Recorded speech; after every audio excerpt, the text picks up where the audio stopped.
საზოგადოებრივი მაუწყებელი მონბლანზე მოამბის გადამღებმა ჯგუფმა ცნობილი მწვერვალი დალაშქრა. რეჟისორი ლევან შერვაშიძე და ოპერატორი ალექსანდრე შერვაშიძე პირველები იყვნენ მის დასავლეთ ევროპის ყველაზე მაღალ მწვერვალზე საზოგადოებრივი მაუწყებლისა და ეროვნული ხუთჯვრიანი დროშები გაშალეს. მონბლანზე ასვლამდე გადამღები ჯგუფის წევრებმა დაბა შამონის მოინახულეს, რომელიც მწვერვალის ძირში მდებარეობს და ევროპაში ყველაზე პოპულარულ სამთო კურორტად ითვლება.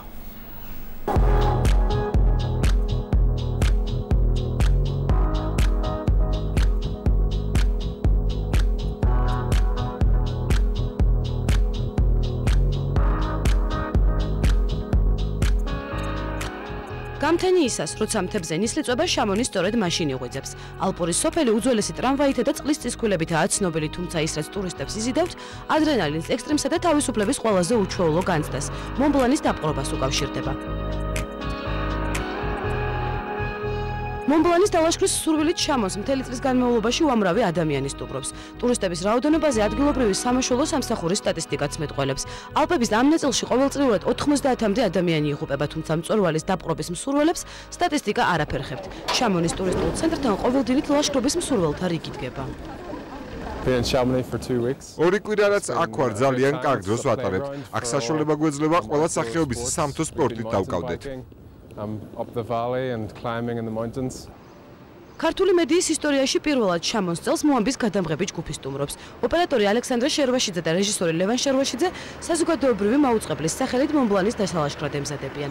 დასავლეთ ევროპის ყველაზე მაღალ მწვერვალზე ასასვლელად მათ გრძელი გზა უნდა გაიარონ, ჯერ ავტობუსით, შემდგომ საბაგიროთი და ბოლოს სამთო ტრამვაით, რომელიც ბოლოს ზღვის დონიდან 2372 მეტრის სიმაღლეზე ჩერდება.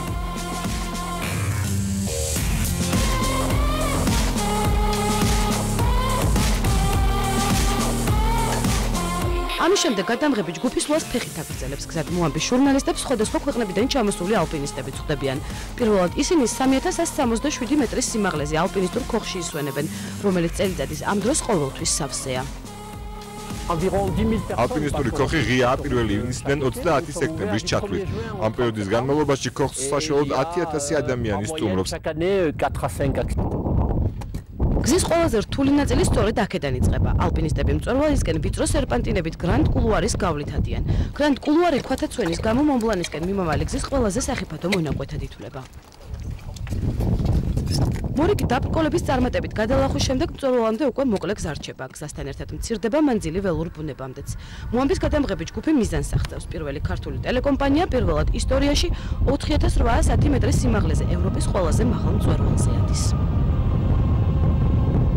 მონბლანის პიკიდან ხედი მთელს ალპებზე იშლება. აქედან ერთ მხარეს საფრანგეთი, მეორე მხარეს კი ალპების იტალიური ნაწილი მოსჩანს. გადამღებმა ჯგუფმა მიზანს მიაღწია. მონბლანზე საზოგადოებრივი მაუწყებლის დროშა გაიშალა. ჩვენ პირველები ამოვედით ქართული მედიის ისტორიაში საზოგადოებრივი მაუწყებელი მონბლანზე, დასავლეთ ევროპის უმაღლეს მწვერვალზე. ჯგუფის წევრებმა უფრო მნიშვნელოვანი მისიაც შეასრულეს. მწვერვალზე ქართული დროშაც აიტანეს. მოამბის ჟურნალისტები პირველები იყვნენ, ვინც დამოუკიდებელი საქართველოს ისტორიაში პირველად მონბლანზე ხუთჯვრიანი დროშა გაშალეს.